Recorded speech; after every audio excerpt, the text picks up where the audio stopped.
नमस्कार दोस्तों, आप सभी का स्वागत है आपके अपने YouTube चैनल पढ़ो पर। दोस्तों, आज हम पढ़ने जा रहे हैं क्लास 12th की पॉलिटिकल साइंस यानी कि राजनीति विज्ञान का चैप्टर नंबर 6, जिसका नाम है दोस्तों लोकतांत्रिक व्यवस्था का संकट। दोस्तों, इसका पार्ट फर्स्ट मैंने पहले ही अपने चैनल पे अपलोड कर रखा है। दोस्तों, यह चैप्टर 6 का पार्ट सेकंड होने जा रहा है। अगर दोस्तों आप इसका पार्ट फर्स्ट देखना चाहते हैं तो आप हमारे चैनल पर जाकर हमारी प्लेलिस्ट से इसे देख सकते हैं, या दोस्तों आप इस वीडियो के डिस्क्रिप्शन बॉक्स में इसे पार्ट फर्स्ट को देख सकते हैं। दोस्तों, यह जो वीडियो है यानी कि जो वीडियो आपको दिया जा रहा है, यह वीडियो दोस्तों आपके बोर्ड और सीयूटी दोनों के लिए इंपॉर्टेंट है। तो दोस्तों, चाहे आप सीयूटी की तैयारी कर रहे हैं या दोस्तों बोर्ड की, तो आप इससे लाभान्वित होंगे। दोस्तों, इस वीडियो में आपको पूरे कलरफुल इमेजेस और जो एनसीईआरटी के कार्टून होते हैं, जो एनसीईआरटी के इंपॉर्टेंट मैप्स होते हैं जो परीक्षा में पूछे जाते हैं, और जो एनसीईआरटी के जो इंपॉर्टेंट बॉक्सेस होते हैं, उन सभी को क्या किया गया है दोस्तों, कवर किया गया है। यानी कि इसमें आपको संपूर्ण पार्ट को कवर करके कराया गया है चैप्टर को दोस्तों। और इस चैप्टर में आपको पूरा का पूरा हिंदी एक्सप्लेनेशन देखने को मिलेगा, यानी कि ये वीडियो पूरा के पूरी हिंदी मीडियम वालों के लिए होने वाली है। तो दोस्तों, अगर आप हिंदी मीडियम से हैं दोस्तों, प्लीज आप हमारे चैनल को सब्सक्राइब करिए। तो दोस्तों, बिना समय व्यर्थ करते हुए चलिए बढ़ते हैं अपने चैप्टर की तरफ।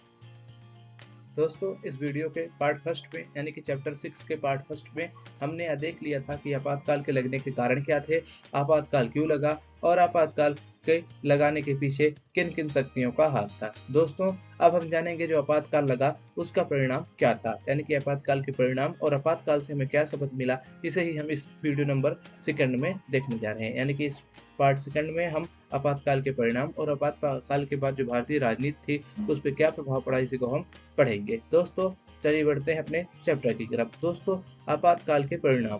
प्रेस के सरकार ने प्रेस की स्वतंत्रता को निलंबित कर दिया। यानी कि दोस्तों, जब आपातकाल लगा तो उसके बाद सरकार ने क्या किया, जो प्रेस को स्वतंत्रता रहती है कुछ भी छापने या कुछ भी लिखने का, उसको क्या कर दिया, सरकार ने निलंबित कर दिया। यानी कि सरकार ने प्रेस की स्वतंत्रता जो थी उसे खत्म कर दिया। समाचारों पत्र को कहा गया कि कुछ भी छापने से पहले अनुमति लेना जरूरी है। यानी कि जो समाचार पत्र थे उनसे यह कहा गया कि अगर आप कुछ भी अपने समाचार पत्र में छापना चाहते हैं तो इसे छापने से पहले आपको सरकार से अनुमति लेना जरूरी है। और दोस्तों, इसे ही प्रेस सेंसरशिप के नाम से जाना जाता है। यानी कि जो समाचार पत्र थे उन पर प्रेस सेंसरशिप लगा दी गई।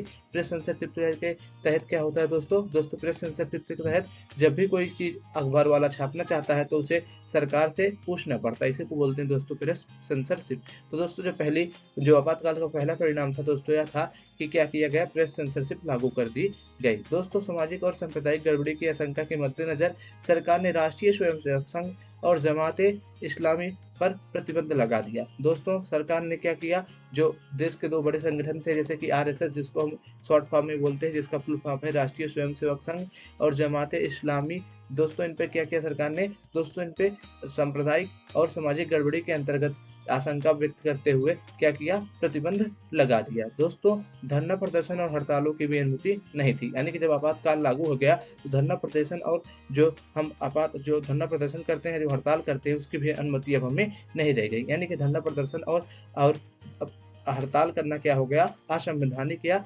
कानूनी अपराध हो गया। ठीक दोस्तों, आपातकाल के दौरान दोस्तों आपातकालीन प्रावधानों के अंतर्गत नागरिकों के विभिन्न मौलिक अधिकार निष्प्रभावी हो गए। उनके पास अब यह अधिकार भी नहीं रहा कि मौलिक अधिकारों की बहाली के लिए अदालत का दरवाजा खटखटाए। यानी कि दोस्तों, जो भारत के नागरिक थे, आपातकाल के प्रावधान के अंतर्गत ऐसा मतलब प्रावधान है कि जो मौलिक अधिकार होते हैं वो निष्प्रभावी हो जाते हैं। और ऐसा ही जब इंदिरा गांधी ने आपातकाल लगाया तो भारत में हुआ। यानी कि भारत के जो नागरिक थे उनके जो मौलिक अधिकार थे वो निष्प्रभावी हो गए, वो सब खत्म हो गए। उनके पास अब यह भी अधिकार नहीं था कि उनके मौलिक अधिकारों की बहाली के लिए वह क्या कर सके, अदालत का यानी कि कोर्ट का दरवाजा खटखटा सके। ठीक दोस्तों, यानी कि आर्टिकल 32 जो है उसको भी क्या किया गया, एक रूप से देखेंगे, पूरे के पूरे को नष्ट कर दिया गया आपातकाल के दौरान। दोस्तों, उसके अलावा सरकार ने निवारक नजरबंदी का बड़े पैमाने पर इस्तेमाल किया। यानी कि दोस्तों, उस समय की सरकार थी उसने निवारक नजरबंदी का इस्तेमाल किया। दोस्तों, अब आप सोच रहे होंगे निवारक नजरबंदी क्या होती है, तो दोस्तों मैं बता देना चाहता हूँ आपको निवारक नजरबंदी क्या होती है। दोस्तों, निवारक नजरबंदी यानी कि इस प्रावधान के अंतर्गत लोगों को गिरफ्तार इसलिए नहीं किया जाता है कि उन्होंने कोई अपराध किया है, बल्कि इसके विपरीत इस प्रावधान के अंतर्गत लोगों को इस आशंका से गिरफ्तार किया जाता है कि कोई वह अपराध कर सकते हैं। यानी कि दोस्तों, जो निवारक नजरबंदी होती है इसमें लोगों को गिरफ्तार किया जाता है। लेकिन दोस्तों, उनको इसलिए नहीं गिरफ्तार किया जाता है कि उन्होंने कोई क्राइम कर दिया है, कोई अपराध कर दिया है। दोस्तों, उनको इसलिए गिरफ्तार किया जाता है कि वो कोई भविष्य में अपराध कर सकते हैं, इसीलिए क्या किया जाता है, उनको गिरफ्तार किया जाता है। यानी कि अपराध करने की अगर किसी व्यक्ति से सरकार को आशंका होती है कि यह व्यक्ति अपराध कर सकता है, तो उसे सरकार क्या करती है, निवारक नजरबंदी के तहत गिरफ्तार कर लेती है। ठीक दोस्तों, आपातकाल के दौरान सरकार ने निवारक नजरबंदी का बड़े पैमाने पर इस्तेमाल किया था, यानी कि लोगों को ऐसे ही गिरफ्तार कर दिया था, यह कह के कि आप कोई भविष्य में अपराध कर सकते हैं, इसलिए मैं क्या कर रही हूँ, आपको गिरफ्तार कर रही हूँ। उसके अलावा दोस्तों, जिन राजनीतिक कार्यकर्ताओं को गिरफ्तार किया गया, वह बंदी प्रत्यक्षीकरण याचिका का सहारा लेकर अपनी गिरफ्तारी को चुनौती भी नहीं दे सकते थे। जैसा कि दोस्तों मैंने आपको भी पहले ही बताया कि सभी मौलिक अधिकार नष्ट हो गए थे। दोस्तों, जो मौलिक अधिकार है बंदी प्रत्यक्षीकरण का, वो भी क्या हो गया दोस्तों, इस दौरान नष्ट हो गया। यानी कि जिन राजनीतिक कार्यकर्ताओं को गिरफ्तार किया गया दोस्तों, वो बंदी प्रत्यक्षीकरण याचिका का सहारा लेकर अपनी गिरफ्तारी को चुनौती नहीं दे सकते हैं। ठीक दोस्तों, उसके अलावा दोस्तों, गिरफ्तार लोग अथवा उनके पक्ष से किन्हीं और इन्हें उच्च न्यायालय और सर्वोच्च न्यायालय में कई मामले दायर किए, लेकिन सरकार का कहना था कि गिरफ्तार लोगों को गिरफ्तारी का कारण बताना कतई जरूरी नहीं है। यानी कि दोस्तों, जो गिरफ्तार लोग थे या उनके जो पक्ष के लोग थे या उनके जो सगे संबंधी थे, उनमें से कई लोगों ने क्या किया दोस्तों, उच्च न्यायालय और सर्वोच्च न्यायालय में कई मामले दायर किए। यानी कि कई सारे मामले दायर किए कि बताइए आप हमें क्यों गिरफ्तार किया गया है। लेकिन जो सरकार थी दोस्तों, उसका कहना था कि गिरफ्तार लोगों को उन्हें गिरफ्तार क्यों किया गया है, इसका कारण बताने की कोई जरूरत नहीं है। यानी कि सरकार ने कारण बताने से मना कर दिया। ठीक दोस्तों, अनेक उच्च न्यायालयों ने फैसला दिया कि आपातकाल की घोषणा के बावजूद अदालत किसी व्यक्ति द्वारा दायर की गई ऐसी प्रत्यक्षीकरण की याचिका को विचार के लिए स्वीकार कर सकती है जिसमें उसने अपनी गिरफ्तारी को चुनौती दी हो। यानी कि दोस्तों, जो हमारे देश के कई सारे हाई कोर्ट्स हैं, यानी कि जो कई सारे उच्च न्यायालय हैं, दोस्तों उन्होंने ऐसा फैसला दिया था कि जो हमारा कोई भी नागरिक है, अगर वह दोस्तों गिरफ्तार किया गया है, चाहे आपातकाल ही लगा हो, लेकिन दोस्तों अगर वो अपनी बंदी प्रत्यक्षीकरण की याचिका को दायर करता है, तो दोस्तों अदालत उसकी बंदी प्रत्यक्षीकरण की याचिका को आपातकाल के दौरान भी विचार के लिए स्वीकार कर सकते हैं। ठीक दोस्तों, जिसमें उसने अपनी गिरफ्तारी को चुनौती दी हो। लेकिन दोस्तों, 1976 के अप्रैल माह में सर्वोच्च न्यायालय की संवैधानिक पीठ ने उच्च न्यायालय के फैसलों को उलट दिया और सरकार की दलील मान ली। यानी कि जो उच्च न्यायालय ने कहा था कि आपातकाल के दौरान भी बंदी प्रत्यक्षीकरण याचिका पर विचार किया जा सकता है, इस बात को जो हमारा सर्वोच्च न्यायालय था उसने मना कर दिया। यानी कि सर्वोच्च न्यायालय ने कहा कि अगर आपातकाल लगा है तो उस दौरान जो बंदी प्रत्यक्षीकरण की याचिका होती है उसको स्वीकार नहीं किया जा सकता है। यानी कि उसने क्या किया, उसने सरकार की दलील मान ली। ठीक, इसका आशय यह था कि सरकार आपातकाल के दौरान नागरिकों के जीवन और आज़ादी का अधिकार वापस ले सकती है। यानी कि दोस्तों, जो सुप्रीम कोर्ट का फैसला था कि बंदी प्रत्यक्षीकरण की याचिका पर विचार नहीं किया जा सकता है आपातकाल के दौरान, इसका आशय यह था कि जो सरकार है वो आपातकाल के दौरान जो नागरिकों की जीवन और आज़ादी का जो अधिकार होता है उसको क्या कर सकती है, आपातकाल के दौरान सरकार वापस ले सकती है। यानी कि उसके मौलिक अधिकार को सरकार नष्ट कर सकती है आपातकाल के दौरान। दोस्तों, सर्वोच्च न्यायालय के इस फैसले से नागरिकों के लिए अदालत के दरवाजे बंद हो गए। इस फैसले को सर्वोच्च न्यायालय के सर्वाधिक विवादास्पद फैसलों में से एक माना गया। यानी कि जो सर्वोच्च न्यायालय का फैसला था उससे क्या हुए, जो लोग बंदी प्रत्यक्षीकरण के माध्यम से अदालत में जा सकते थे उनके लिए क्या हुए, अदालत के दरवाजे बंद हो गए।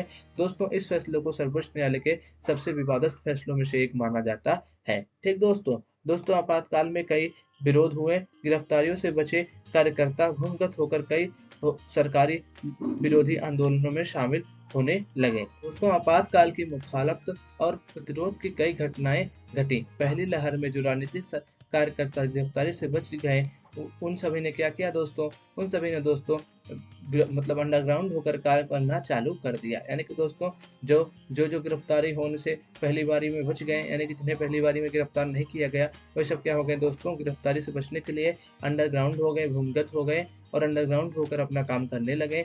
दोस्तों, जिन समाचारों को छापने से रोका जाता था उनकी जगह एक अखबार खाली छोड़ देते थे। यानी कि दोस्तों, जो प्रेस सेंसरशिप लगी हुई थी, जिसके अंतर्गत जो समाचार पत्र थे उन्हें कुछ भी छापने से रोका जाता था सरकार के खिलाफ, तो उसके लिए क्या करते थे जो प्रेस वाले थे, अगर कोई न्यूज़पेपर है उसमें अगर मान लीजिए कोई सरकार कह रही है कि इस अंश को मत छापो, तो जो न्यूज़पेपर रहता था दोस्तों क्या करता था, उस जगह को खाली छोड़ देता था न्यूज़पेपर में। जैसा कि आप देख सकते हैं यहाँ पर पिक्चर में, देखिए ये यहाँ पर क्या किया गया है, इतनी जगह को पूरा खाली छोड़ दिया गया है ना। तो यानी कि इसका मतलब यह है कि यहाँ पर कुछ ऐसी चीज़ें थी जो न्यूज़पेपर वाला छापना चाहता था, वह छाप नहीं पाया, इसलिए उसने क्या किया, इतना जगह खाली छोड़ दिया।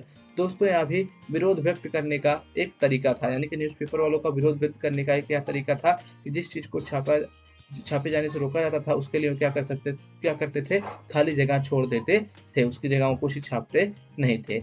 दोस्तों इसके अलावा जो सेमिनार और जो एमनेस्टी जैसी पत्रिकाएं ने क्या किया दोस्तों, सेंसरशिप के आगे घुटने टेकने की जगह बंद होना मुसाविर समझा। यानी कि दोस्तों जो कुछ ऐसी पत्रिकाएं थी, उन्होंने क्या किया, जो सेंसरशिप के सामने घुटने टेकने से मना कर दिया। यानी कि उन्होंने सेंसरशिप, यानी कि जो सरकार की रजामंदी से कुछ भी छापने से या कुछ भी सरकार की रजामंदी से न छापने से मना कर दिया। उन्होंने क्या किया दोस्तों, जैसे कि एमनेस्टी और मेन स्ट्रीम, माफ करिएगा दोस्तों, जैसे कि मेन स्ट्रीम और सेमिनार, इन्होंने क्या किया दोस्तों, अपने आप को सेंसरशिप के आगे झुकाने की बजाय अपने आप को बंद होना ही क्या किया ऐसा दोस्तों, मुनासिब समझा। ठीक दोस्तों इसके अलावा जो पद्म विभूषण से सम्मानित कन्नड़ लेखक शिवराम कारंत और पद्म श्री से सम्मानित हिंदी लेखक फणीश्वरनाथ रेणु थे, उन्होंने क्या किया दोस्तों, उन्होंने जो आपातकाल था उसके विरोध में अपनी अपनी पदवियां लौटा दी। यानी कि दोस्तों जो कुछ महान कवि थे या जो महान लेखक थे, जैसे कि एक कन्नड़ लेखक है जिनका नाम है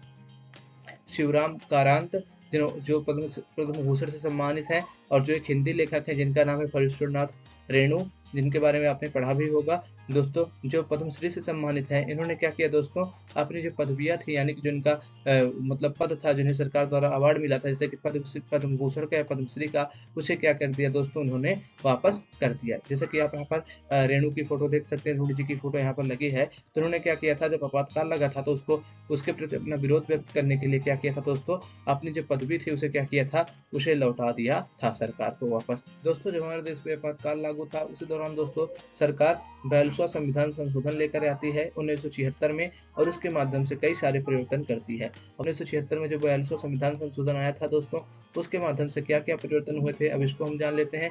दोस्तों जो पहला परिवर्तन हुआ था 42वें संविधान संशोधन के माध्यम से 1976 में, दोस्तों यह था कि जो प्रधानमंत्री और जो राष्ट्रपति और जो उपराष्ट्रपति पद का निर्वाचन होता है दोस्तों, उसको अदालत में चुनौती नहीं दी जा सकती है। यानी कि प्रधानमंत्री और राष्ट्रपति और उपराष्ट्रपति के पद के निर्वाचन को अदालत में चुनौती न दी जा सके, इसके लिए क्या किया गया, सबसे पहले संविधान संशोधन 1976 में प्रावधान किया गया, जो कि 42वां संविधान संशोधन था। उसके अलावा दोस्तों इसके अलावा जो 42वां संविधान संशोधन के द्वारा 1976 में बदलाव किया गया था दोस्तों, यह था कि दोस्तों देश की जो विधायिका थी उसका कार्यकाल 5 साल से बढ़ाकर दोस्तों 6 साल कर दिया गया। यानी कि जो 5 साल की हमारी विधायिका का कार्यकाल होता है, उसे 1 साल बढ़ा दिया गया, उसे बढ़ाकर 6 साल कर दिया गया। और दोस्तों सिर्फ यह व्यवस्था जो थी वो आपातकाल के अवधि भर के लिए नहीं थी, बल्कि इसे दोस्तों आगे के दिनों में भी अस्थायी रूप से लागू करना था। यानी कि सिर्फ आपातकाल के लिए 5 से बढ़ाकर 6 साल नहीं किया गया था, बल्कि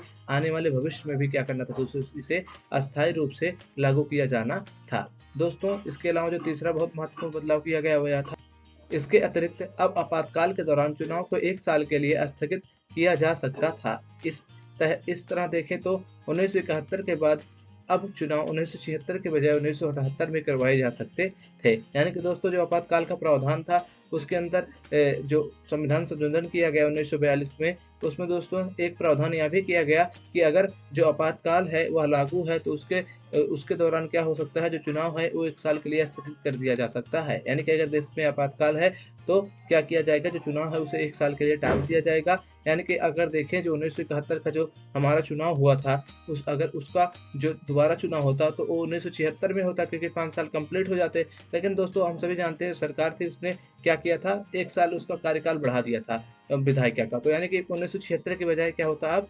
1977 में क्या होता, इलेक्शन होता।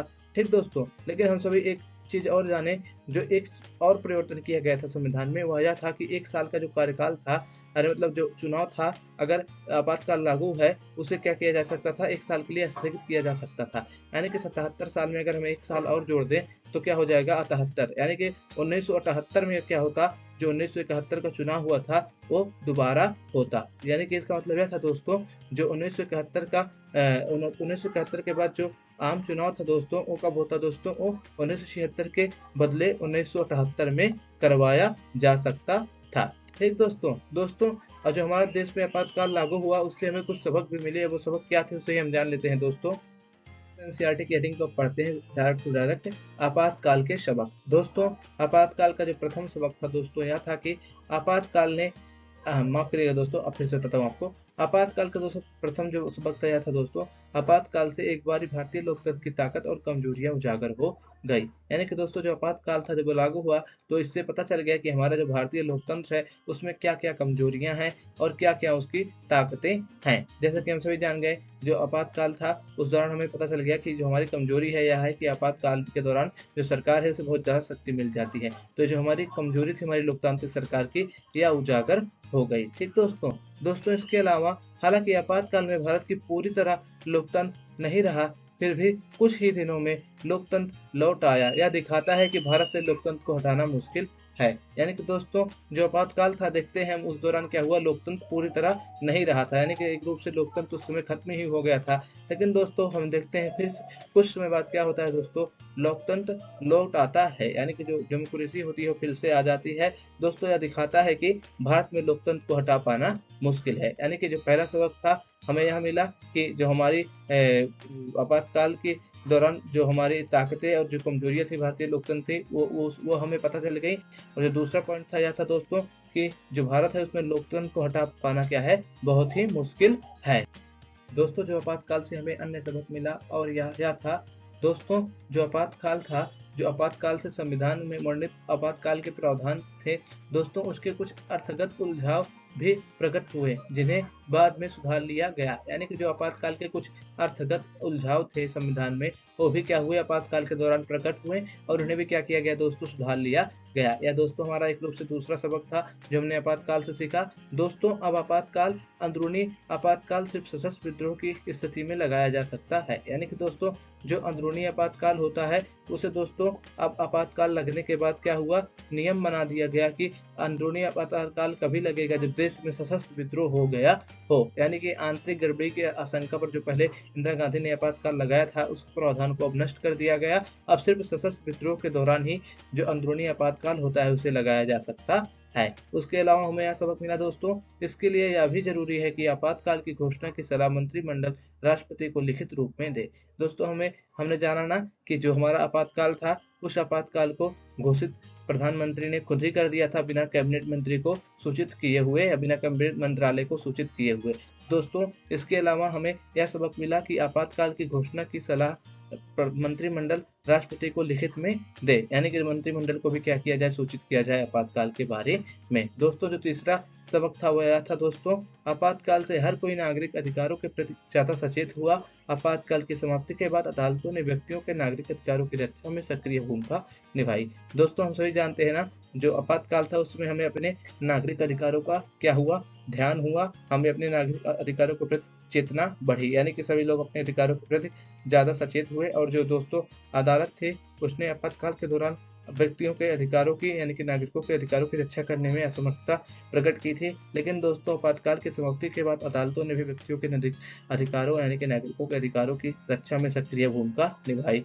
न्यायपालिका आपातकाल के वक्त नागरिकों के अधिकार की कारगर तरीके से रक्षा नहीं कर पाई थी। इसे महसूस करके अब वह नागरिक अधिकारों की रक्षा में तत्पर हो गई। आपातकाल के बाद नागरिक अधिकारों के कई संगठन वजूद में आए। जैसा कि मैंने आपको बताया आपातकाल के बाद जो न्यायपालिका थी उसने कारगर तरीके से नागरिकों के अधिकारों की रक्षा के लिए क्या किया, प्रयास किया। उसके अलावा दोस्तों आपातकाल के बाद कई सारे नागरिक अधिकारों के लिए जो संगठन थे वो अस्तित्व में आए। ठीक दोस्तों आपातकाल का वास्तविक कार्यान्वयन पुलिस और प्रशासन के जरिए हुआ। ये संस्थाएं स्वतंत्र होकर काम नहीं कर पाई, इन्हें शासक दल ने अपना राजनीतिक औजार बनाकर इस्तेमाल किया। यानी कि दोस्तों जो आपातकाल लागू हुआ था उसका पूरा का पूरा जो कार्यान्वयन था यानी कि जो उसको लागू करने का जो पूरा का पूरा मशीनरी थी उसको पुलिस और प्रशासन ने क्या किया था, संभाला था। यानी कि पुलिस और प्रशासन ने क्या किया था, आपातकाल में बहुत महत्वपूर्ण भूमिका निभाई थी आपातकाल को सुनिश्चित रूप से लागू करने के लिए। लेकिन दोस्तों ये संस्थाएं थी यानी कि जो पुलिस और प्रशासन था ये संस्थाएं दोस्तों स्वतंत्र होकर काम नहीं कर पा रही थी। यानी कि जो चीज सही था उसको भी ये करने में उस समय असमर्थ थे। यानी कि दोस्तों आपातकाल के दौरान इन पर क्या था दोस्तों, शासक दलों का क्या था दोस्तों, दबाव था, क्योंकि दोस्तों आपातकाल के दौरान जो पुलिस और प्रशासन था उस पर जो सरकारी पकड़ थी मजबूत थी और शासक दल ने अपना राजनीतिक औजार बनाकर इनका इस्तेमाल किया था। दोस्तों शाह कमीशन की रिपोर्ट के अनुसार पुलिस और प्रशासन राजनीतिक बदलाव की चपेट में आ गए थे। यह समस्या आपातकाल के बाद भी खत्म नहीं हुई। यानी कि दोस्तों जो शाह कमीशन था, दोस्तों शाह कमीशन आपको बता देता चाहता हूँ आपातकाल से संबंधित है। तो दोस्तों आपसे कभी परीक्षा में पूछ सकता है कि शाह कमीशन किससे संबंधित है, तो उसे आप याद रखिएगा दोस्तों, शाह कमीशन आपातकाल से संबंधित है। दोस्तों जो शाह कमीशन की रिपोर्ट थी दोस्तों उसके अनुसार जो पुलिस और प्रशासन था वो राजनीतिक दबाव की चपेट में आ गया था। लेकिन दोस्तों यह जो समस्या है, जो पुलिस और प्रशासन है और राजनीतिक दबाव के अंदर, सिर्फ आपातकाल के अंदर नहीं आया था दोस्तों, यह समस्या आपातकाल के बाद भी क्या हुई, खत्म नहीं हुई। ठीक दोस्तों, यानी कि उसके बाद भी क्या हुआ, जो पुलिस और प्रशासन था वो राजनीतिक दबाव की चपेट में आता रहा। दोस्तों आपातकाल के बाद की राजनीति क्या थी, अब उसके बारे में हम जान लेते हैं। दोस्तों वीडियो में आगे बढ़ने से पहले मैं आपको बता देना चाहता हूँ दोस्तों, अगर आप हमारे चैनल पर नए हैं तो हमारे चैनल को सब्सक्राइब करिए। और दोस्तों आपको इस चैनल पर क्लास 12 के राजनीति विज्ञान, इतिहास, समाजशास्त्र, अर्थशास्त्र के वीडियो हिंदी मीडियम में अवेलेबल है। तो अगर आप उन्हें देखना चाहते हैं दोस्तों तो आप हमारे चैनल पर जाइए, उन वीडियो को देख लीजिए। आप सभी को सपोर्ट करने की ज़रूरत है, तो प्लीज़ दोस्तों आप इस चैनल को लाइक, शेयर और सब्सक्राइब करिए, जिससे दोस्तों इस चैनल पर ज़्यादा से ज़्यादा लोग अपना समय दें और दोस्तों इस चैनल को ज़्यादा से ज़्यादा दोस्तों रीच मिले। तो दोस्तों आपसे अनुरोध करता हूं कि आप हमारे चैनल को सब्सक्राइब करिए और दोस्तों आप इस चैनल पर जुड़े रहिए। दोस्तों आगे बढ़ते हैं वीडियो में।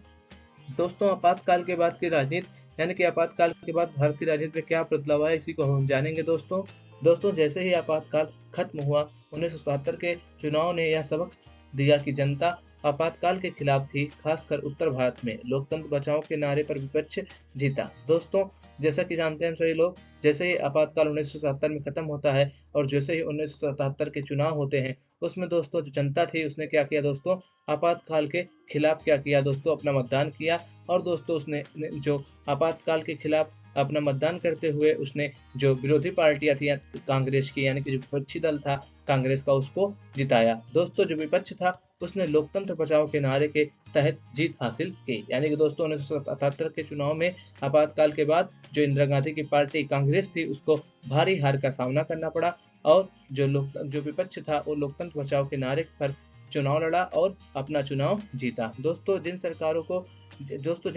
को जनता ने लोकतंत्र विरोधी माना, उसे मतदाता के रूप में उसने भारी दंड दिया। यानी कि दोस्तों जिन सरकारों को जनता जो होती है वो लोकतंत्र विरोधी मानती है, उसको क्या करती है दोस्तों, उसे अपने मतदाता के रूप में, यानी कि जो उसका मतदान का अधिकार है उसके माध्यम से भारी दंड देती है। यानी कि उसे चुनाव में क्या करती है, वो वोट नहीं देती है। इस अर्थ में देखें तो 1975 से 77 के अनुभव की एक परिणति भारतीय लोकतंत्र की बुनियाद को पुख्ता बनाने में हुई। यानी कि दोस्तों अगर हम यहाँ पर एक सबक और देखें तो हमें एक सबक यह मिला कि जो 1975 और 77 के दौरान लागू हमारा राष्ट्रीय आपातकाल था, उसके अनुभव की एक परिणति यह हुई कि भारतीय लोकतंत्र की जो बुनियाद है वो क्या हुई, पुख्ता हुई। यानी कि जो भारतीय लोकतंत्र की नींव है वो और भी मजबूत हो गई आपातकाल के दौरान। दोस्तों 1977 के लोकसभा के चुनाव के बारे में आइए थोड़ा डिटेल में जान लेते हैं। दोस्तों इन सब बॉक्सेस को पढ़ना हमें अनिवार्य है, तो इसीलिए दोस्तों हम सबको पढ़ लेते हैं। इसमें थोड़ा सा देखते हैं मोरारजी देसाई के बारे में क्या दिया गया है। दोस्तों मोरारजी देसाई एक स्वतंत्रता सेनानी और गांधीवादी नेता थे। दोस्तों बॉम्बे प्रांत के मुख्यमंत्री भी रह चुके थे। दोस्तों 1967 से 1969 के बीच ये भारत के उप प्रधानमंत्री भी रहे थे। और दोस्तों जब कांग्रेस पार्टी टूट गई थी, यानी कि जैसा कि हम सभी जानते हैं कांग्रेस में 1969 में विभाजन हो गया था। अगर आप इसको नहीं जानते हैं कांग्रेस में 1969 में विभाजन कैसे हुआ था, या अगर आप उसको जानना चाहते हैं तो दोस्तों आप आई बटन पर क्लिक करिए, वहाँ पर आपको कांग्रेस में विभाजन कैसे हुआ था और कांग्रेस की पार्टी क्यों टूटी थी उसके बारे में आपको विशेष रूप से वीडियो बनाया गया है, इसे आप देख लीजिए और आपको पूरी जानकारी मिल जाएगी। तो दोस्तों जब कांग्रेस पार्टी टूट गई थी तो दोस्तों ये कांग्रेस ओ में शामिल हो गए थे। ठीक दोस्तों 1977 से 1979 तक एक गैर कांग्रेसी दल की तरफ से भारत के प्रधानमंत्री भी रह चुके हैं। ठीक दोस्तों आइए जानते हैं लोकसभा के चुनाव के बारे में डिटेल में। दोस्तों 18 महीने के आपातकाल के बाद 1977 के जनवरी माह में सरकार ने चुनाव कराने का फैसला किया। यानी कि दोस्तों जो 18 महीने का हमारा आपातकाल था, उसके बाद जो सरकार थी उसने 1977 के जनवरी माह में क्या किया, चुनाव करवाने का फैसला किया। दोस्तों इसी के मुताबिक सभी नेताओं और राजनीतिक कार्यकर्ताओं को जेल से रिहा कर दिया गया। और दोस्तों जितने भी लोगों को सरकार ने गिरफ्तार किया था जब लोकसभा चुनाव आए तो उन्हें क्या किया, जेल से रिहा कर दिया। ठीक दोस्तों 1977 के मार्च में चुनाव में विपक्ष के पास कम समय था, लेकिन राजनीतिक बदलाव तेजी था और आपातकाल से पहले ही बड़ी विपक्षी पार्टियां एकजुट हो रही थी। यानी कि दोस्तों जब विपक्षी पार्टी के नेता जेल से छूट के आए तो उनके लिए दोस्तों बहुत कम ही समय था चुनाव के लिए। लेकिन दोस्तों जैसा कि हम सभी जानते हैं उस समय क्या हुआ था दोस्तों, उस समय जो सभी विपक्षी दल थे वो क्या हो रहे थे, आपस में एकजुट हो रहे थे। यानी कि आपातकाल से पहले से ही जो बड़ी विपक्षी पार्टियां थी वह क्या हो रही थी, एकजुट हो रही थी। दोस्तों चुनाव के ऐन पहले इन पार्टियों ने एकजुट होकर एक जनता पार्टी नामक एक नया दल बनाया। यानी कि दोस्तों जितनी भी विपक्षी पार्टी थी उस समय की, कांग्रेस की जितनी भी विपक्षी पार्टियां थी, उन्होंने क्या किया दोस्तों, ऐन मौके पर एक होकर क्या किया, एक दल बनाया जिसको क्या कहते हैं दोस्तों, जनता पार्टी। यानी कि सभी विपक्षी पार्टियां ऐन मौके पर चुनाव से पहले एक पार्टी में एकजुट हो जाती है जिसको हम क्या कहते हैं, जनता पार्टी कहते हैं। ठीक दोस्तों नई पार्टी ने जयप्रकाश नारायण का नेतृत्व स्वीकार किया। कांग्रेस के कुछ नेता भी जो आपातकाल के खिलाफ थे इसी पार्टी में शामिल हुए। दोस्तों अभी जो नई पार्टी बनी थी यानी कि जो जनता पार्टी थी, दोस्तों जनता पार्टी ने जो जयप्रकाश नारायण थे यानी कि जेपी का नेतृत्व स्वीकार किया। और दोस्तों वह लोग जो कांग्रेस में थे और आपातकाल के खिलाफ थे वह भी क्या हुए दोस्तों, इस पार्टी में यानी कि जनता पार्टी में आकर शामिल हो गए। ठीक दोस्तों कांग्रेस के अन्य नेताओं ने जगजीवन राम के नेतृत्व में एक नई पार्टी बनाई। यानी कि जो कांग्रेस के अन्य नेता थे उन्होंने क्या किया दोस्तों, जगजीवन राम के नेतृत्व में एक नई पार्टी बनाई। इस पार्टी का नाम कांग्रेस फॉर डेमोक्रेसी था और बाद में यह पार्टी भी जनता पार्टी में शामिल हो गई। यानी कि दोस्तों जो जगजीवन राम के नेतृत्व में एक नई पार्टी बनी कांग्रेस नेताओं की, उसका नाम था दोस्तों कांग्रेस फॉर डेमोक्रेसी। और दोस्तों यह पार्टी भी बाद में जाकर जनता पार्टी में शामिल हो जाती है। अगर दोस्तों आप जगजीवन राम के बारे में नहीं जानते हैं तो आपको मैं एनसीईआरटी के बॉक्स की मदद से बता देना चाहता हूँ कि जगजीवन राम जी क्या थे और उनका क्या योगदान था भारतीय राजनीति में। दोस्तों अगर आप देखेंगे एनसीईआरटी के साइड बॉक्स में एक जानकारी दी गई है जगजीवन राम जी के बारे में, तो उसी को मैं आपके लिए पढ़ देता हूँ। दोस्तों ये स्वतंत्रता सेनानी थे और ये बिहार के कांग्रेसी नेता थे। ठीक दोस्तों इसके अलावा ये 1977 से 1979 के बीच भारत के उप प्रधानमंत्री भी रह चुके थे। दोस्तों ये भारत की संविधान सभा के सदस्य भी थे और 1952 से मृत्यु उपरांत सांसद, यानी कि 1952 से अपनी मृत्यु तक क्या थे दोस्तों, ये सांसद भी थे। ठीक दोस्तों यानी कि 1952 से जब तक जिंदा थे तब तक क्या थे, सांसद ही थे। दोस्तों स्वतंत्र भारत के पहले मंत्रिमंडल में श्रम मंत्री थे। दोस्तों ये जानकारी बहुत ही इंपॉर्टेंट है, कभी भी परीक्षा में पूछा जा सकता है कि स्वतंत्र भारत के पहले मंत्रिमंडल में जो श्रम मंत्री थे वो कौन थे, तो इसे आप दोस्तों नोट कर लीजिएगा। वो जगजीवन राम जी थे जो स्वतंत्र भारत के पहले मंत्रिमंडल में क्या थे, श्रम मंत्री थे। ठीक दोस्तों इसे याद करने की मैं आपको एक ट्रिक बता देता हूँ। दोस्तों जो क्या करेगा दोस्तों, जो अपना जग में मतलब रहना है, जिसको जग में जीवन यापन करना है, अगर वो मेहनत करेगा कभी रह पाएगा। तो इसी से याद रखिएगा कि अगर जग में जीवन यापन करना है तो श्रम करना पड़ेगा, मेहनत करना पड़ेगा। तो इसी से आप याद रखिएगा जो श्रम मंत्री थे पहले भारत के मंत्रिमंडल के, वो थे जगजीवन राम। ठीक दोस्तों इसे आप याद रखिएगा क्योंकि परीक्षा में पूछा जाता है। जैसे आपसे पूछ सकते हैं कि पहले स्वास्थ्य मंत्री कौन थे भारत के प्रथम मंत्रिमंडल के, तो अगर आपको पता है तो आपसे कमेंट बताइए। अगर आप सही उत्तर देते हैं तो मैं आपके कमेंट को दूंगा हार्ट, जिससे कि आपको पता चल जाएगा कि सही प्रश्न का उत्तर क्या है। दोस्तों 1952 से 1977 के बीच अनेक मंत्रालयों की जिम्मेदारियां संभाले और विद्वान और कुशल प्रशासक के रूप में इन्हें जाना जाता है। किसको, जगजीवन राम जी को। ठीक दोस्तों अब दोस्तों आइए चलिए बढ़ते हैं अपने वीडियो में आगे की तरफ, अपने चैप्टर को पढ़ते हैं डिटेल में। दोस्तों 1977 के चुनाव को जनता पार्टी ने आपातकाल के ऊपर जनमत संग्रह का रूप दिया। यानी कि जो जनता पार्टी थी उसने बताया कि अब सही मौका आ गया है, जब क्या करें हम, एक आपातकाल जो इंदिरा गांधी द्वारा लागू किया गया था, जो हमारे संविधान पर एक धब्बा सा है, उसके लिए हम क्या करें, इस जो चुनाव है उसका प्रयोग करें और अपने जनमत से क्या करें, इस पार्टी को उजाड़ फेंके। यानी कि जनता पार्टी ने आपातकाल के ऊपर जनमत का संग्रह जो था चुनाव 1977 का, उसको करार दिया। ठीक दोस्तों हजारों लोगों की गिरफ्तारी और प्रेस की सेंसरशिप की पृष्ठभूमि में जनमत संग्रह कांग्रेस के विरुद्ध था। यानी कि दोस्तों जो जनमत था वो क्या था, जो लोग गिरफ्तार हुए थे और जो प्रेस पर क्या हुई थी, सेंसरशिप लगी हुई थी, इस वजह से क्या था, जो जनमत संग्रह था यानी कि जो जनमत था वो क्या था, कांग्रेस के विरुद्ध था। दोस्तों जनता पार्टी के गठन के कारण यह भी सुनिश्चित हो गया कि गैर कांग्रेसी वोट एक ही जगह पड़ेंगे। बात बिल्कुल साफ थी कि कांग्रेस के लिए अब बड़ी मुश्किलें आ पड़ी थी। दोस्तों क्या हुआ था, सभी पार्टियां एक हो गई थी, यानी कि सभी पार्टियां मिलकर एक पार्टी बना ली थी जिसे हम कहते हैं जनता पार्टी। तो इससे यह भी सुनिश्चित हो गया दोस्तों, जो पहले अलग अलग पार्टियों को वोट पड़ता था और वोट जो बट जाता था, अब वोट नहीं बटेगा। अब सभी जो पार्टियां हैं गैर कांग्रेसी पार्टियां, उनका वोट एक ही जगह पड़ेगा। अब इससे दोस्तों बात बिल्कुल साफ था कि जो कांग्रेस है उसको अब ज्यादा मुश्किलों का सामना करना पड़ेगा, क्योंकि अब सभी पार्टियां एक हो गई हैं विपक्षी। इसके लिए कांग्रेस की जो समस्याएं थी इलेक्शन में और भी बढ़ गई। लेकिन दोस्तों चुनाव के अंतिम नतीजों ने सबको चौंका दिया। आजादी के बाद पहली बार ऐसा हुआ कि कांग्रेस लोकसभा का चुनाव हार गई। कांग्रेस को लोकसभा की मात्र 154 सीटें मिली थी, उसे 35% से भी कम वोट हासिल हुआ। दोस्तों जब इलेक्शन के नतीजे आते हैं तो सबको चौंका देते हैं इलेक्शन के नतीजे। क्यों दोस्तों? क्योंकि दोस्तों आजादी के बाद पहली दफा ऐसा था कि जो कांग्रेस थी वो लोकसभा का चुनाव हार गई, यानी कि कांग्रेस को सिर्फ 154 सीटें प्राप्त हुई।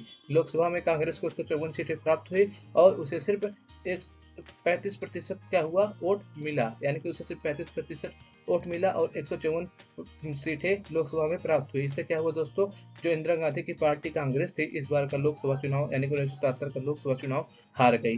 दोस्तों यहाँ पहली बार था कि जो कांग्रेस थी वो चुनाव हारी थी और कोई गैर कांग्रेसी दल सत्ता में आया था। दोस्तों जनता पार्टी और उसके साथी दलों को लोकसभा की कुल 542 सीटों में से 330 सीटों पर सीट मिली, यानी कि जो जनता पार्टी और उसके जो विपक्षी दल थे उनको मिला ले तो उनको 542 सीटों में से 330 सीटें मिली हुई थी। दोस्तों खुद जनता पार्टी अकेले 295 सीटों पर जीत गई थी और उसे स्पष्ट बहुमत मिला था। दोस्तों जो जनता पार्टी थी उसे अकेले ही 295 सीटें मिली थी 242 में से, जो कि एक क्या था, स्पष्ट बहुमत था। ठीक दोस्तों, तो इसे आप याद रखिएगा दोस्तों, ये डाटा बहुत इंपॉर्टेंट है। दोस्तों कांग्रेस बिहार, उत्तर प्रदेश, दिल्ली, हरियाणा और पंजाब में एक भी सीट नहीं पा सकी, यानी कि जो ये राज्य थे कांग्रेस, बिहार, दिल्ली, उत्तर प्रदेश, पंजाब, हरियाणा, यानी कि जो उत्तर भारत के राज्य थे, यहाँ पर क्या हुआ, जो कांग्रेस थी वो लोकसभा की एक भी सीट नहीं जीत पाई। तो दोस्तों इससे प्रश्न पूछा जा सकता है, इसे आप याद रखिएगा। दोस्तों राजस्थान और मध्य प्रदेश में उसे महज एक सीटें मिली, यानी कि राजस्थान मध्य प्रदेश में उसे सिर्फ एक सीटें मिली। इंदिरा गांधी जी जहां से चुनाव लड़ती हैं, जो उत्तर प्रदेश का एक जिला है जिसे हम रायबरेली के नाम से जानते हैं, तो दोस्तों इंदिरा गांधी रायबरेली से और उनके पुत्र संजय गांधी जो अमेठी से चुनाव लड़ते थे, वो भी क्या किए, अपने चुनाव को हार गए। यानी कि इंदिरा गांधी और रायबरेली जो चुनाव लड़ती थी वो हार गई, और जो उनका पुत्र संजय गांधी जो रायबरेली का एक पड़ोसी जिला अमेठी है वो वहां से चुनाव लड़ता था, वो भी क्या हुआ, हार गया 1977 के चुनाव में। दोस्तों कांग्रेस हर राज्य में नहीं हारी, महाराष्ट्र, गुजरात, उड़ीसा और दक्षिण भारत में उसे सफलता मिली। दोस्तों इमरजेंसी का जो मतलब प्रभाव था उत्तर भारत पे ज्यादा था, इसीलिए जो उत्तर भारत था वहां पर कांग्रेस को भारी झटका लगा। लेकिन दोस्तों जो दक्षिण भारत था वहां पर कांग्रेस का जो विजय का पहिया था वो बेरोक चलता रहा, और कांग्रेस को ज्यादा से ज्यादा जो मतलब समस्या थी उसको उत्तर भारत में ही सामना करना पड़ा।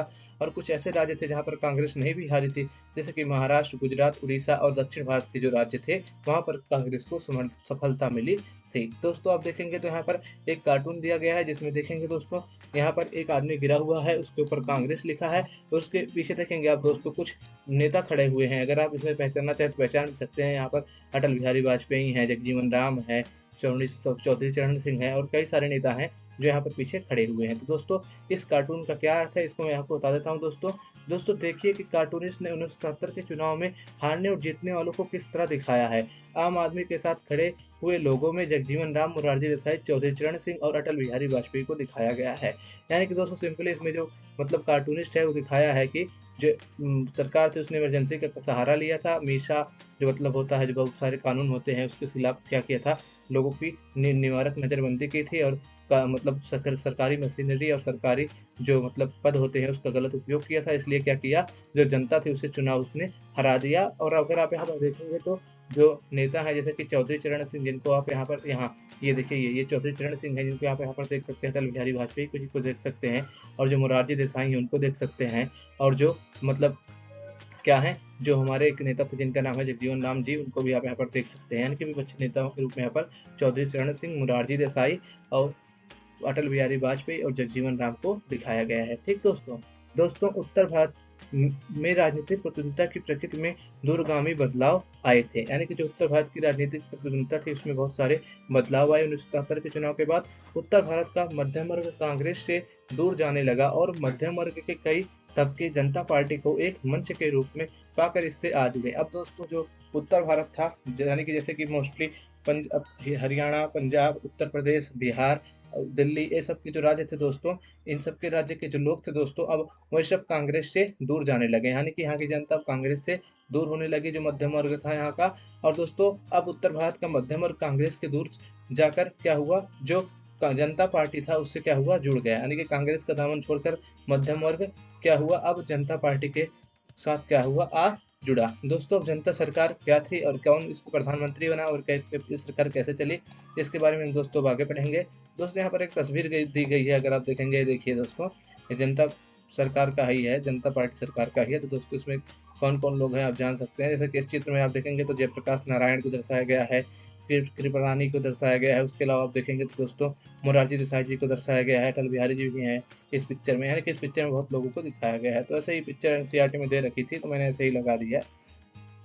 दोस्तों 1977 के चुनाव के बाद बदली जनता पार्टी की सरकार में कोई मतलब माफ करिएगा दोस्तों, 1977 के चुनाव के बाद बनी जनता पार्टी की सरकार की में कोई खास तालमेल नहीं था। यानी कि दोस्तों जो 1977 का चुनाव था उसके बाद जो सरकार बनी जनता पार्टी की, उस सरकार में यानी कि जनता पार्टी की सरकार में कोई खास तालमेल नहीं था। यानी कि उसके जो नेता थे वो सब क्या थे, आपस में अच्छे से सामंजस्य नहीं बैठा पा रहे थे। ठीक दोस्तों, चुनाव के बाद नेताओं के बीच प्रधानमंत्री पद के लिए होड़ मच गई, क्योंकि दोस्तों कई सारे नेता आकर, तो कई सारी पार्टियां आकर एक पार्टी के रूप में सामने आई थी, जिसे हम जनता पार्टी के रूप में जानते हैं। दोस्तों जब जनता पार्टी चुनाव जीत गई तो उसके बाद क्या हुआ दोस्तों, जो कई सारे नेता थे कई सारी पार्टियों को, उनमें क्या हो गया दोस्तों, चुनाव के बाद प्रधानमंत्री पद के लिए क्या हो गई, होड़ मच गई। यानी कि प्रधानमंत्री पद के लिए क्या हो गई उनमें, मतलब ऐसा आप समझ सकते हैं, एक रूप से मतलब संघर्ष छिड़ गया कि कौन प्रधानमंत्री बनेगा। कोई बोलता मैं बनूंगा, कोई बोलता मैं बनूंगा। दोस्तों इस होड़ में मोरारजी देसाई, चौधरी चरण सिंह और जगजीवन राम शामिल थे। यानी कि जो यह होड़ थी मतलब प्रधानमंत्री बनने की, इसमें 3 प्रमुख नाम शामिल थे, जिनका नाम है मोरारजी देसाई, चौधरी चरण सिंह और जगजीवन राम। ठीक दोस्तों मोरारजी देसाई 1967 से 1977, 1966 से 1967 से ही इंदिरा गांधी के प्रतिद्वंदी थे। यानी कि मोरारजी देसाई जो थे वो इंदिरा गांधी के कॉम्पिटिटर थे 1967 से 1977 तक। दोस्तों ये चरण सिंह जो थे ये भारतीय लोकदल के प्रमुख थे और दोस्तों उत्तर प्रदेश के किसान नेता भी थे। कौन दोस्तों, चरण सिंह। दोस्तों जगजीवन राम को हम सभी जानते हैं, जैसा कि मैंने उनके बारे में आपको पढ़ाया था। दोस्तों जगजीवन राम को कांग्रेस सरकार में मंत्री पद पर रहने का विशाल अनुभव था। और दोस्तों अगर आपको पता हो कि इनको कौन सा मंत्रालय मिला था फर्स्ट मंत्रालय में, यानी प्रथम मंत्रिमंडल में कौन सा इन्हें मंत्रालय मिला था, तो उसे आप जरूर से जरूर कमेंट बॉक्स में लिखिए कि जगजीवन राम को कौन सा मंत्रालय मिला था प्रथम मंत्रिमंडल में। अभी अभी हमने पढ़ा। दोस्तों आगे बढ़ते हैं। दोस्तों बहरहाल मोरारजी देसाई प्रधानमंत्री बने, लेकिन इससे जनता पार्टी के भीतर सत्ता की खींचातानी खत्म नहीं हुई। लेकिन दोस्तों जो 1967 के चुनाव के बाद जो परिणाम आया था और जो अच्छी पार्टियों में, यानी कि जो उस समय की सत्ता में आने वाली पार्टी थी जनता पार्टी, उसमें जो प्रधानमंत्री पद के लिए होड़ था, उस होड़ में मोरारजी देसाई आगे निकलते हैं और प्रधानमंत्री बनते हैं। लेकिन दोस्तों जनता पार्टी के भीतर सत्ता की खींचातानी खत्म नहीं हुई, सत्ता की खींचातानी चलती रही। और दोस्तों आप देखेंगे यहाँ पर एक कार्टून दिया गया है एनसीईआरटी में, इसमें देखेंगे दोस्तों एक ही छाता लेकर कई सारे लोग क्या हो रहे हैं, इसके नीचे आने चाहते हैं। यानी कि एक ही छाता के मतलब अंदर सभी बहुत सारे लोग आने चाहते हैं। तो दोस्तों ये जो जनता पार्टी की गुटबाजी है उसी पर एक कार्टून बनाया गया है, उसी गुटबाजी को क्या करता है दोस्तों, ये कार्टून दर्शाता है। ठीक दोस्तों, ये वाला जो कार्टून है। दोस्तों आपातकाल का विरोध जनता पार्टी को कुछ ही दिनों के लिए एकजुट रख सका। इस पार्टी के आलोचकों ने कहा कि जनता पार्टी के पास किसी दिशा नेतृत्व अथवा एक साझे कार्यक्रम का अभाव था। दोस्तों आपातकाल के प्रभाव स्वरूप जो सभी विपक्षी पार्टियां थी वो सब क्या हुई थी, एकजुट हो गई थी जनता पार्टी के रूप में। लेकिन दोस्तों ये आपातकाल का जो विरोध का वो जनता पार्टी को कुछ ही समय के लिए क्या कर सका, एकजुट रख सका। इसके बाद जो ये लोग थे अलग अलग हो गए, पार्टी टूट गई। दोस्तों इस पार्टी के आलोचकों ने यह कहा कि जनता पार्टी के पास किसी दिशा नेतृत्व अथवा किसी साझे कार्यक्रम का क्या था, अभाव था, इसलिए पार्टी क्या हुई, आगे नहीं बढ़ पाई। दोस्तों जनता पार्टी की सरकार कांग्रेस द्वारा अपनाई गई नीतियों में कोई बुनियादी बदलाव नहीं ला सकी। दोस्तों जनता पार्टी बिखर गई और मोरारजी देसाई के नेतृत्व वाली सरकार ने 28 माह में ही अपना बहुमत खो दिया। दोस्तों जो जनता पार्टी की सरकार बनी थी 1977 में, दोस्तों यह सिर्फ 28 महीनों तक ही चलती है। इसके बाद दोस्तों यह जो मोरारजी देसाई के नेतृत्व में बनी सरकार थी, उसने 28 माह बाद अपना बहुमत खो दिया। दोस्तों का कांग्रेस पार्टी के समर्थन पर दूसरी सरकार चरण सिंह के नेतृत्व में बनी, यानी कि दोस्तों जनता पार्टी के बाद जो दूसरी सरकार बनती है उसको कांग्रेस अपना समर्थन देती है और उसका पार्टी का नेतृत्व, यानी कि जो दूसरी सरकार बनती है जनता पार्टी के बाद, उस पार्टी का नेतृत्व यानी कि उस सरकार का नेतृत्व चौधरी चरण सिंह जी करते हैं, जो कि उत्तर प्रदेश के किसान नेता थे। दोस्तों यहाँ पर कांग्रेस हो गया, यहाँ पर कांग्रेस रहना चाहिए, ला गलती से लिखा है तो इसे आप इग्नोर करिएगा दोस्तों, ये जो लिखा है। ठीक दोस्तों, यानी कि जो दूसरी सरकार बनती है कांग्रेस पार्टी उसे क्या करती है, समर्थन देती है, और उसमें जो चौधरी चरण सिंह होते हैं वो क्या होते हैं, भारत के प्रधानमंत्री बनते हैं। लेकिन दोस्तों बाद में कांग्रेस पार्टी ने समर्थन वापस लेने का फैसला किया। इस वजह से चौधरी चरण सिंह के साथ मात्र 4 महीनों तक सत्ता में रही। लेकिन दोस्तों जो कांग्रेस पार्टी होती है बाद में चौधरी चरण सिंह से अपना समर्थन वापस ले लेती है। इस वजह से जो चौधरी चरण सिंह की सरकार थी वो भी मात्र 4 महीने बाद क्या होती है दोस्तों, सत्ता से वापस हो जाती है, यानी कि सत्ता में नहीं रह पाती है। दोस्तों चौधरी चरण सिंह के बारे में थोड़ा सा यहाँ दिया गया एनसीईआरटी में, इसे मैं पढ़ देता हूँ, आप जान लीजिए। दोस्तों जुलाई 1979 से जनवरी 1980 के बीच भारत के प्रधानमंत्री रह चुके थे। चौधरी चरण सिंह जी स्वतंत्रता सेनानी थे दोस्तों, ये उत्तर प्रदेश की राजनीति में सक्रिय थे, यानी कि उत्तर प्रदेश से संबंधित थे। दोस्तों ग्रामीण एवं कृषि विकास के ये समर्थक थे चौधरी चरण सिंह जी। दोस्तों कांग्रेस छोड़ी और 1967 में भारतीय क्रांति दल का गठन किया, यानी कि दोस्तों इन्होंने कांग्रेस छोड़ दिया था 1967 में और उन्होंने भारतीय क्रांति दल का गठन 1967 में किया। दोस्तों आपसे प्रश्न पूछा जा सकता है कि भारतीय क्रांति दल का गठन किसने किया, तो दोस्तों आप याद रखिएगा भारतीय क्रांति दल का गठन चौधरी चरण सिंह जी ने किया था। ठीक दोस्तों उत्तर प्रदेश में 2 बार ये मुख्यमंत्री भी रह चुके हैं दोस्तों चौधरी चरण सिंह जी। उसके अलावा दोस्तों बाद में जनता पार्टी के क्या होते हैं दोस्तों, संस्थापक में से एक सदस्य होते हैं, यानी कि जनता पार्टी के संस्थापक में से एक थे। उसके अलावा दोस्तों ये उप मुख्यमंत्री और माफ करिएगा दोस्तों उप प्रधानमंत्री और गृह मंत्री भी 1977 से 1979 के बीच रहते हैं। दोस्तों ये लोक दल के संस्थापक हैं। दोस्तों ये जानकारियां थी जो चौधरी चरण सिंह जी के बारे में थी, जिसे दोस्तों आप याद रखिएगा, परीक्षा में पूछी जा सकती है, इसलिए मैं आपको इसे अच्छे से बताता हूँ। अब दोस्तों वीडियो में आगे बढ़ते हैं। दोस्तों जब जो चौधरी चरण सिंह की सरकार थी वो 4 महीने बाद दोस्तों गिर जाती है, तो दोस्तों जनवरी 1980 के लोकसभा चुनाव होते हैं और जनवरी 1980 के लोकसभा चुनाव में जनता पार्टी बुरी तरह हार गई दोस्तों, विशेषकर उत्तर भारत में, जहां 1977 में उसे भारी जीत मिली थी। दोस्तों हम देखते हैं 1977 के चुनाव में जनता पार्टी को भारी जीत मिलती है उत्तर भारत में। लेकिन दोस्तों जब 1977 के बाद 1980 के जनवरी माह में चुनाव होते हैं तो उस चुनाव में जो जनता पार्टी थी उसे बहुत भारी हार मिलती है। दोस्तों इंदिरा गांधी के नेतृत्व में कांग्रेस ने शानदार प्रदर्शन करते हुए 353 सीटों पर जीत प्राप्त कर सत्ता में वापसी की, यानी कि दोस्तों 1980 के चुनाव में कांग्रेस पार्टी की वापसी फिर से होती है और इंदिरा गांधी प्रधानमंत्री बनती हैं और कांग्रेस को दोस्तों 353 सीटें प्राप्त होती हैं लोकसभा में। दोस्तों 1977 से 1979 के चुनाव के परिणाम ने दिखाया कि अस्थिर और कलहग्रस्त सरकार को जनता कड़ा दंड देती है, यानी कि दोस्तों जो 1977 से 1979 के चुनाव के परिणाम थे यह बता दिया कि अगर सरकार में कलह है और अस्थिरता है, उसमें एक स्थिर मतलब नेतृत्व नहीं है, तो क्या होगा दोस्तों, जनता उसे मतलब चुनाव में हरा देगी, उसे कड़ा दंड देगी। ठीक दोस्तों अब एनसीईआरटी की जो लास्ट हेडिंग है विरासत करके इस चैप्टर के उसे पढ़ लेते हैं और इसी के साथ ही चैप्टर आपका खत्म हो जाएगा। तो दोस्तों चलिए बढ़ते हैं अपने चैप्टर की तरफ।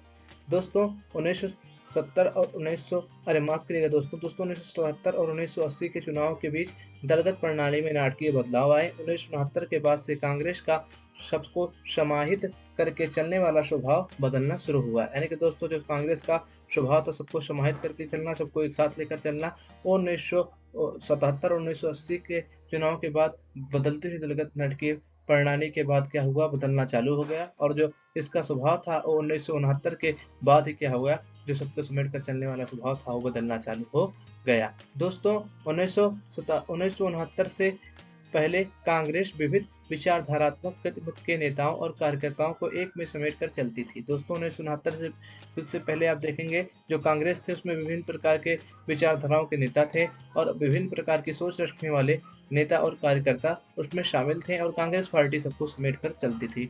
लेकिन दोस्तों अपने बदलते हुए स्वभाव में कांग्रेस ने स्वयं को एक विशेष विचारधारा से जोड़ा।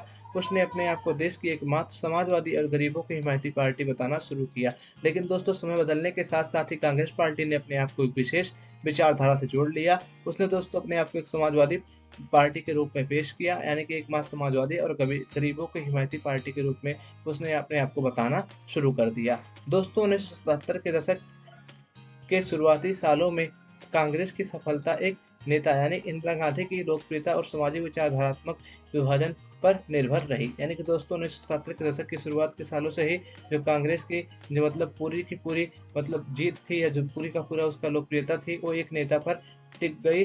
जैसे कि हम सभी जानते हैं वो इंदिरा गांधी की लोकप्रियता पर मतलब टिक गई। और दोस्तों और यह अपने आप को एक समाजवादी नेता के रूप और समाजवादी पार्टी के रूप में पेश करने गई कांग्रेस पार्टी खुद को, तो उसी से क्या हुआ दोस्तों, इसका सामाजिक और विचारधारात्मक विभाजन भी क्या रहा, ये बढ़ता चला गया 1970 के दशक के शुरुआती सालों में। ठीक दोस्तों, कांग्रेस की प्रकृति में आए बदलाव के मद्देनजर अन्य विपक्षी दल गैर कांग्रेसवाद की राजनीति की तरफ मुड़े। यानी कि दोस्तों जो कांग्रेस की प्रकृति में जो बदलाव आया तो जो अन्य विपक्षी दल थे वो गैर कांग्रेसवाद की राजनीति की तरफ मुड़े। अगर दोस्तों आप गैर कांग्रेसवाद की राजनीति के बारे में नहीं जानते या गैर कांग्रेसवाद के बारे में नहीं जानते हैं दोस्तों आप जाइए हमारे चैनल पे, इसका वीडियो अवेलेबल है, वहाँ पर आप इसको जान सकते हैं कि गैर कांग्रेसवाद क्या है। दोस्तों विपक्ष के नेताओं को अब यह बात साफ साफ नजर आने लगी कि चुनाव में गैर कांग्रेसी वोट बिखरने नहीं चाहिए। इस चीज ने 1977 के चुनाव में एक बड़ी भूमिका निभाई। अब दोस्तों जो विपक्ष के नेता थे, विपक्षी पार्टियां थी, उनको यह समझ में आ गया कि जो गैर कांग्रेसी वोट है वो क्या होना चाहिए दोस्तों, अलग अलग पार्टियों के मतलब खेमे में नहीं जाना चाहिए या बिखरना नहीं चाहिए। इसलिए क्या है दोस्तों, उन्होंने अपने आप को एकजुट करना चालू कर दिया। और दोस्तों जैसा कि हम जानते हैं कि जो 1977 का चुनाव था उसमें इसने क्या की थी, बहुत बड़ी भूमिका निभाई थी गैर कांग्रेसवाद ने। ठीक दोस्तों अप्रत्यक्ष रूप से 1977 के बाद पिछड़े वर्गों की भलाई का मुद्दा भारतीय राजनीति पर हावी होने शुरू हुआ। यानी कि दोस्तों जो 1977 का वर्ष है उसके बाद हम देखते हैं दोस्तों जो पिछड़ा वर्ग है जिसे एक रूप से ओबीसी जानते हैं, ओबीसी के रूप में मानते हैं, जानते हैं, कहा जाता है, जिसे आम बोलचाल की भाषा में ओबीसी कहा जाता है। दोस्तों वो ओबीसी की भलाई का मुद्दा जो है वो 1977 के राजनीति के बाद क्या हुआ, अप्रत्यक्ष रूप से भारतीय राजनीति में शामिल हो गया। दोस्तों 1977 के चुनाव में उत्तर भारत में पिछड़ी जातियों के मतदान ने बड़ी असर डाला। यानी कि दोस्तों जो पिछड़ी जातियों के मतदान था उसने 1977 के चुनाव में क्या हुआ दोस्तों, बहुत ज्यादा प्रभाव डाला। विधानसभा चुनाव में भी गैर कांग्रेसी सरकारें बनी और पिछड़ी जाति नेता की भूमिका अहम रही। दोस्तों जो विधानसभा के चुनाव में गैर कांग्रेसी पार्टी की सरकारें बनी उसमें दोस्तों पिछड़ी जाति के नेताओं की क्या रही दोस्तों, अहम भूमिका रही। बिहार में अन्य पिछड़ी जातियों के आरक्षण के सवाल पर बहुत शोर मचा। इसके बाद केंद्र की जनता पार्टी की सरकार ने मंडल आयोग की नियुक्ति की। यानी कि दोस्तों जो बिहार था उसमें अन्य पिछड़ी जातियों के आरक्षण के लिए बहुत ही ज्यादा क्या हुआ, शोर मचने लगा। और इसको देखते हुए दोस्तों जो बाद में केंद्र में जनता पार्टी की सरकार थी दोस्तों उसने मंडल आयोग की नियुक्ति की। यानी कि दोस्तों एक रूप से आप देखेंगे तो 1977 के बाद पिछड़े वर्गों की भलाई का मुद्दा भारतीय राजनीति में हावी होना शुरू हो गया, जिसमें हम देखते हैं कि क्या होता है, बहुत सारे कदम उठाए जाते हैं ओबीसीओ के प्रति। और ओबीसी के जो नेता होते हैं, जो पिछड़ी जातियों के नेता थे, वो सब क्या हुए दोस्तों, भारतीय राजनीति में अहम भूमिका निभाने लगे 1977 के बाद। ठीक दोस्तों आगे बढ़ते हैं। आपातकाल और इसके आसपास की अवधि को हम संवैधानिक संकट की अवधि के रूप में भी देख सकते हैं। संसद और न्यायपालिका के अधिकार क्षेत्र को लेकर छिड़ी संवैधानिक संघर्ष भी आपातकाल के मूल में था। दूसरी तरफ यह राजनीतिक संकट का भी दौर था। यानी कि दोस्तों देखें तो आपातकाल एक रूप से देखेंगे तो आप क्या था, एक संवैधानिक संकट का दौर था, और एक रूप से देखेंगे तो आप एक राजनीतिक संकट का भी क्या था तो दोस्तों यह दौर था। दोस्तों सत्ताधारी पार्टी के पास पूर्ण बहुमत था, फिर भी इसके नेतृत्व ने लोकतंत्र को ठप करने का फैसला किया। यानी कि दोस्तों देखेंगे तो आपातकाल के समय में इंदिरा गांधी की जो सरकार थी उसके पास तो पूर्ण बहुमत था, लेकिन उसने क्या किया दोस्तों, जो हमारा लोकतांत्रिक प्रक्रिया थी उसको क्या किया दोस्तों, उसने ठप करने का फैसला किया। यानी कि उसने आपातकाल लागू करने का फैसला किया पूर्ण बहुमत होने के बाद भी। दोस्तों संविधान निर्माताओं को उम्मीद थी कि सरकार आपातकालीन शक्तियों का उपयोग कानून के दायरे में करी गई, पर आपातकाल के दौरान इन शक्तियों का दुरुपयोग हुआ, जिससे राजनीतिक संकट संवैधानिक संकट से भी गंभीर बन गया। दोस्तों, हमारे जो संविधान निर्माता थे वो आपातकाल में इसलिए विशेष शक्तियां सरकार को प्रदान किए थे, क्योंकि दोस्तों उनका मानना था कि जो सरकार होगी वो आपातकालीन शक्तियों का उपयोग कानून के दायरे में रहकर करेगी। पर दोस्तों आपातकाल के दौरान इन शक्तियों का दुरुपयोग हुआ, जिससे दोस्तों जो राजनीतिक संकट था आपातकाल का, वो संवैधानिक संकट से भी क्या हो गया दोस्तों, गंभीर बन गया। ठीक दोस्तों, इसके अलावा इस दौर में एक और महत्वपूर्ण मसला संसदीय लोकतंत्र में जन आंदोलन की भूमिका और उसकी सीमा को लेकर उठा। यानी कि दोस्तों स्पष्ट ही इस दौर में संस्था आधारित लोकतंत्र और स्वतः स्फूर्त जन भागीदारी पर आधारित लोकतंत्र में तनाव नजर आया। यानी कि दोस्तों यहाँ पर यह प्रश्न उठता है कि जो मतलब संसदीय लोकतंत्र और जो जन आंदोलन की भूमिका है दोस्तों, उसकी सीमा को लेकर मतलब सवाल उठे। इसका मतलब यह है कि दोस्तों जो संसदीय लोकतंत्र होता है उसमें जो जन आंदोलन होते हैं, जो लोगों के आंदोलन होते हैं, उसकी भूमिका कितनी होनी चाहिए, उसकी जो सीमा है उसको भी लेकर क्या हुए दोस्तों, इस समय में सवाल उठे। दोस्तों इस तनाव का एक कारण यह भी कहा जा सकता है कि हमारी दलीय प्रणाली जनता को आकांक्षाओं को अभिव्यक्त कर पाने में सक्षम साबित नहीं हुई। यानी कि दोस्तों जो है तनाव उठा हमारे भारतीय राजनीति में, इसका कारण एक यह भी है कि जो हमारे दोस्तों दलीय प्रणाली है वो जनता की आकांक्षाओं को अभिव्यक्त करने में पाने में सक्षम साबित नहीं हुई। दोस्तों इसी के साथ आपका ये वीडियो समाप्त होता है, यानी कि चैप्टर 6 आपका यहीं पर समाप्त होता है। दोस्तों अगर आप इस चैप्टर का पार्ट फर्स्ट देखना चाहते हैं तो आपको उसकी लिंक डिस्क्रिप्शन बॉक्स में मिल जाएगी। दोस्तों आपको मिलते हैं किसी अन्य वीडियो में किसी अन्य चैप्टर के साथ, तब तक के लिए दोस्तों पढ़ लो।